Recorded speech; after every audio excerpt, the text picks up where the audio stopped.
और उनकी पुत्री झनकार। गुरुदेव, आपके चरणों में कोटि कोटि दंडवत प्रणाम। इस शरीर की बेटी को क्रोध बहुत आता है, आपकी शरणागत है, वो मेरे समझाने से कोई प्रभाव नहीं पड़ पा रहा, क्योंकि वह देखती है कि मैं स्वयं में मेरे में बहुत अवगुण है, इसलिए आप ही इनको। हाँ, गुस्सा तो सब जीव स्वभाव से युक्त, काम क्रोध लोभ ये सब जीव स्वभाव से युक्त है, भजन से ही जाता है, समझाने से तो नहीं जाएगा। समझाने से क्या होगा? नाम जप से जाए, खूब नाम जप करो, तब सच्ची समझ आ जाएगी। माला जप किया करो। कितने करते हो माला? जी अभी तो एग्जाम चल रही थी तो उस चक्कर में बहुत कमी। हाँ वही, हाँ, भजन ना होने से फिर ये शत्रु हैं, बड़े बलवान शत्रु हैं। और क्रोध की स्वयं की कोई सत्ता नहीं है, क्रोध की स्वयं की कोई सत्ता नहीं। क्रोध उपज है, काम की उपज क्रोध। जैसे लोभ की कोई सत्ता नहीं, काम की उपज लोभ है। काम की पूर्ति में लोभ होता है और काम की अपूर्ति में क्रोध होता है। जब काम, जो हम कामना की, जो हम चाह की, जो हम अनुकूलता की मांग की, वो जब नहीं होती तो हमें गुस्सा आती है। कामा संजायते क्रोधा, क्रोधा स्मृति विभ्रमा। तो क्रोध की स्वयं सत्ता नहीं, जैसे द्वेष की स्वयं सत्ता नहीं। राग से ही द्वेष का प्रादुर्भाव होता है। जहां हम राग किए हुए हैं, जब वो प्रतिकूल हो गया तो उससे द्वेष हो जाता है। ऐसे ही जो हम कामना करते हैं उसकी पूर्ति नहीं होती तो क्रोध आ जाता है। हम चाहते हैं कि ये हमारी माँ हमारे साथ ऐसा व्यवहार करे, ये हमारा मित्र हमारे साथ ऐसा व्यवहार करे, यही चूक हो जाती है। अगर क्रोध से मुक्त होना है तो हमें ये चाहिए कि ये मेरी माँ है, मेरा व्यवहार इसके साथ क्या होना चाहिए, ये मेरा मित्र है, मेरा व्यवहार इसके साथ क्या, वो क्रोध पर विजय प्राप्त कर लेगा। पर हम लोग क्रोध को बुलावा देते हैं कि हमारा इसके प्रति कर्तव्य क्या है ये ना देख करके इसका हमारे प्रति क्या कर्तव्य है ये देख लेते हैं, और फिर सोचते हैं अपनी स्वार्थ बुद्धि से कि ऐसा नहीं होना चाहिए, इसको ऐसा करना चाहिए। हमें गुस्सा आ जाती है क्योंकि हमारी प्रतिकूल मानी हुई प्रतिकूलता जहां हमने स्वीकार की तहां क्रोध आ जाएगा। तो इसका मूल कारण अज्ञान है, इसकी निवृत्ति भजन से होती है। भजन करो, ठीक हो जाएगा। कोटि कोटि नमन। कुछ और हृदय में बातें हैं, जैसे कि नाम जप के लिए ज्यादा देर बैठना, ये मेरे से बिल्कुल नहीं हो पा रहा। और तो देखो एक चीज, नाम जप के लिए अगर बैठना नहीं हो पा रहा है तो हम चलते फिरते जितनी देर बैठ पाए, कुर्सी में बैठ जाएं, लेटे हुए। हमारा उद्देश्य है भगवत चिंतन होना। अगर हमारा शरीर रोग ग्रसित है, शरीर वृद्धावस्था से युक्त है, वो अभ्यास कठोर नहीं कर सकता, तो हमें चिंतन पर चूक नहीं करनी चाहिए। हम सोफा में बैठे, हम पैर फैलाए बैठे, हम गद्दा पे आसन पे लेटे हुए, हम दीवार का सहारा लिए, किसी भी तरह से मुझे भजन नहीं छोड़ना, प्रिया प्रीतम का सुमिरन नहीं छोड़ना। आसन में बैठना पड़े, खड़े होना पड़े, चलना पड़े, जैसे भी, समझ लेना प्रधान बात भजन है ना कि आसन। जी गायन बहुत अच्छा लगता है बाबा, नाम जप की अपेक्षा, वो ठीक है? हाँ, क्यों नहीं, प्रियालाल की रसलीलाएं गायन कीजिए, ठीक है। श्री हरिवंश।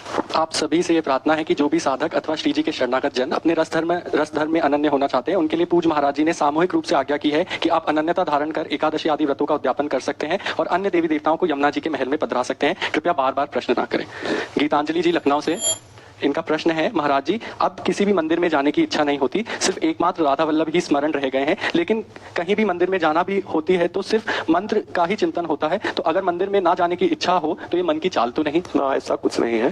कहीं किसी की निंदा न करे, अवहेलना न करे। हमारे ही प्रभु हैं सब रूपों में, और अपने आराध्य देव में आसक्ति होना है तो उपासना का फल है। अपने आचार्य गुरु प्रदत्त इष्ट नाम रूप में आसक्ति हो जाना, और कहीं इच्छा न रह जाना, क्योंकि और कोई दूसरा हो तब इच्छा हो। मेरे ही प्रीतम सब रूपों में है और मैं उनको देख रहा हूं, तो अब जाने की कहां इच्छा होगी? अगर ऐसी सुलझन आ रही है तो बहुत कृपा है, पर कहीं अवहेलना न करे, किसी की निंदा न करे, क्योंकि मेरे ही प्रीतम सब जगह है। समझ रहे ना जी? संजय नैया जी, राधा वल्लभ श्री हरिवंश। महाराज जी के चरणों में कोटि कोटि दंडवत प्रणाम। महाराज जी, आपकी और प्रिया प्रीतम की कृपा से वृंदावन का वास मिल गया है, अब आपके आशीर्वाद चाहते हैं कि जीवन भर वृंदावन का वास ना छूटे। हाँ, हम भी ऐसी ही चाह करते हैं कि लाडली जो चाहे जैसी परिस्थिति हो मुझे वृंदावन से ना भेजना, क्योंकि इसमें मेरा बस नहीं। मैं भी अंदर अंदर से लाडली जो से यही मनाता रहता हूँ कि लाडली कोई ऐसी परिस्थिति मत पैदा कर देना कि लोग जबरदस्ती डॉक्टरों के हवाले कर दे, धाम छूट जाए। और इन लोगों से भी प्रार्थना करते चाहे जितना कष्ट हो आप ऐसे ही रखना, हमें धाम से दूर मत करना, क्योंकि कभी कभी ऐसा होता है कि जैसे भयानक रोग है, कोई परिस्थिति बिगड़ी, बोले बंबई ले चलो, अब जीवन भर हम तो मर रहे हैं श्री जी के लिए, और बहुत प्रेम दिखा के हमें बंबई में डाल दें, हमें कहीं दूसरी जगह डाल दें। तो इसमें प्रधानता श्री जी की कृपा और आसपास सहयोगी जनों के लिए निर्देशन कर दे कि हम चाहे मर जाएं, लेकिन हमें हमारे धाम, हमारे लक्ष्य से मत हटाना। ऐसा होता है कि हमने कई संतों के जीवन में देखा कि एक बार बड़े एक निष्ठ महात्मा थे, संतों के अलग, जैसे इस समय टटिया स्थान में पूज्य जो महाराज जी हैं, वो परंपरा है कि वो टटिया स्थान से बाहर नहीं जाएंगे, वृंदावन में भी कहीं नहीं जाएंगे। मुझे लगता है वो बिहारी जी भी नहीं आते, मतलब वो टटिया स्थान से बाहर जाएंगे ही नहीं। ऐसा संतों का नियम होता है। जी रामबाग था, उनका नियम था, न जाना, पूरा जीवन हो गया। वो अंतिम समय लोगों ने कानपुर अस्पताल में पहुंचा, उनको होश आया तो उनका कहा, वो कानपुर बोले मार दिया रे, पूरा जीवन भर हम जिसके लिए हमारा नियम को तत्काल ले चलो, प्राण निकल गए उनके, वहीं निकल। तो ऐसी चूकें यदि निज जनों से ना हो तो मतलब फिर स्वामी की कृपा और निज जनों का सहयोग, क्योंकि एक परिस्थिति आती है जिसमें बड़ा भय, बड़ा दुखद होता है। मान लो अभी भयंकर दर्द हो, अब इसके बाद डॉक्टर बोले कि भाई यहाँ नहीं ठीक हो सकता, बंबई जाना पड़ेगा। अब उस समय जो निष्ठावान है वो तो बेहोश है, अब वो आपके ऊपर है कि आप उनकी निष्ठा का निर्वाह करते हैं या उनको बाहर ले जाते हैं। तो मुझे लगता है कि जीवन की आखिरी बाजी है, किसी संत को, धामनिष्ठ संत को या उपासक को या वृंदावनवासी को कभी इतना प्रेम नहीं दिखाना चाहिए कि उसे बाहर ले जाए।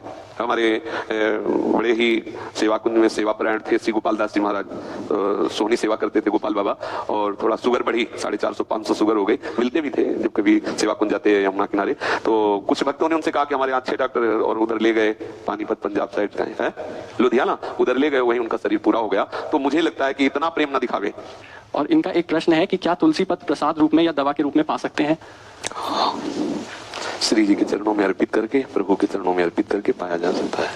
सीमा जी सहारनपुर से, मेरे गुरुदेव भगवान के श्री चरणों में बार बार प्रणाम। प्रभु मेरा एक प्रश्न है, क्या हमारे धैर्य का अंत हो जाएगा जैसा कि हाल है? प्रभु कृपा करके मन को शांत करें। प्रभु धर्म की बात कर रही हूँ। धर्म इसमें ऐसा लगा कि धैर्य लिखा है, पर उनका है कि हमारे धर्म का अंत हो। की बात कर रही हूँ, जिस तरह का नरसंहार देख रहे हैं हम बाहरी बात नहीं करते, हम सिर्फ साधक की बात करते हैं। आप अपनी बात करो, बाहर दिख रहा है वो तुम्हें दिख रहा है, चित्त शांति नहीं होता। वो आप चित्त को प्रिया प्रीतम में लगाए तो शांत हो जाएगी। कब संहार नहीं हुआ हमें बताइए, कब व्यभिचार नहीं हुआ, कब हत्या नहीं हुई, कब? आप बताइए ना। श्री कृष्ण अवतार में भौमासुर कितनी राजकुमारियों को बंदी बनाए हुए था, जरासंध कितने राजाओं को बलि देने के लिए बंद किए हुए था, कैसा पराक्रमी कंस का कैसा दुराचार फैला हुआ था। राम अवतार में भगवान राम जी ने पूछा कि ये पहाड़ का है क्यों? बोले जान के पूछ रहे हो, ये ऋषियों की हड्डियां जो आपके भजन में लगे रहे उनको राक्षसों ने खा खा कर ढेर लगा दिया है। तो भुज उठाए प्रण कीन निश्चर मैं करूं। कब ऐसा? ये तो कलिकाल है, बहुत कृपा है, पहले जैसा नहीं। महात्माओं को कोई खा तो नहीं रहा है, आप बताओ।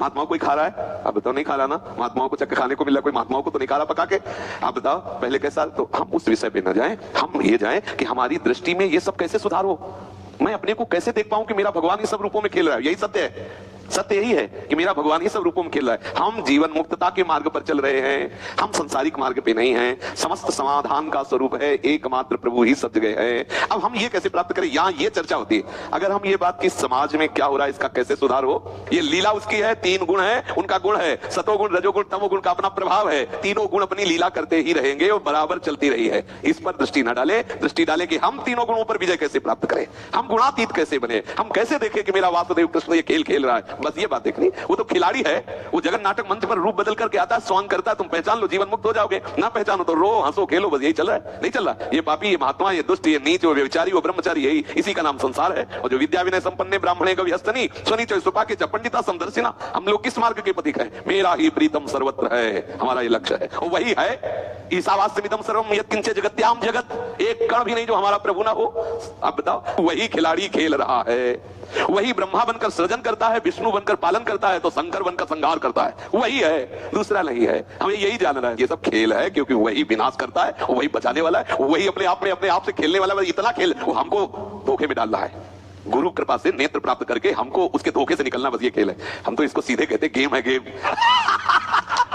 बस अगर गेम जीत गए तो उसके बराबर बैठो, सारूप्य सायुज्य सामीप्य, ये वो देगा। और अगर गेम में हार गए तो मरो, फिर यही है, गेम है। गुरु जिताएगा गेम। वो ऐसा फंसाता है, ऐसा भगवान कैसे हो सकता है, ऐसा कैसे हो सकता है? बोले भाई यही वही है, हो नहीं सकता, वही है, पकड़। कोई सूझ वाली आंख ने पहचान की, कण कण में झांकी भगवान की, पहचान लो, मुक्त हो गए। इतना ही है खेल, वही है। बड़ा भयावना है, बहुत भयावना है। एक बार श्री नामदेव जी महाराज ने जब ठाकुर जी का कुत्ते में साक्षात्कार किया, भूत में भी साक्षात्कार किया, तब श्री विठ्ठल भगवान से विनोद किया, ये ठाकुर अब तो चाहे जितना छुप ले, अब तो छुप नहीं सकता। ठाकुर जी ने कहा सही? बोले हाँ, अब तो छुप नहीं सकता। ठाकुर जी चुप रहे। चुप रहने का मतलब है, मुस्कुराने का मतलब कोई ना कोई लीला करना। उनके मन में आया कि सामने मंदिर के रोज भजन करता